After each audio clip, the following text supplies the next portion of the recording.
Hey everyone! Sa video na ito ay ipapakita ko sa inyo kung paano i-recover ang inyong Connect2Card account kapag you forgot your username or password. So kung hindi mo naaalala ang login details mo, maaari mong gamitin ang account recovery para makagawa ulit ng bagong username, password, MPIN at siguraduhin lamang na available ang mobile number na nakaregister sa inyong account because you'll need this sa verification process.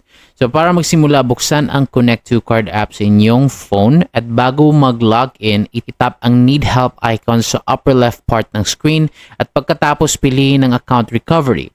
Dito kailangan mong ilagay ang iyong savings account number, registered mobile number at date of birth.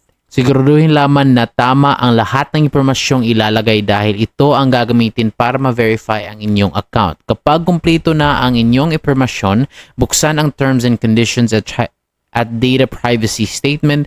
Pagkatapos piliin ang agree sa pareho. Pagkatapos nito, i-check ulit ang mga detalye at itap ang submit para magpatuloy sa account recovery. At kapag nasubmit na ang tamang impormasyon, sundin lang ang verification sa screen at siguraduhin na naka-insert ang registered SIM card. At kapag successful, maaari ka nang gumawa ng bagong username, password at MPIN para ma-access ulit ang iyong Connect2Card account. So thank you so much for watching. For more videos like this, hit the subscribe button below and I'll see you on the next video.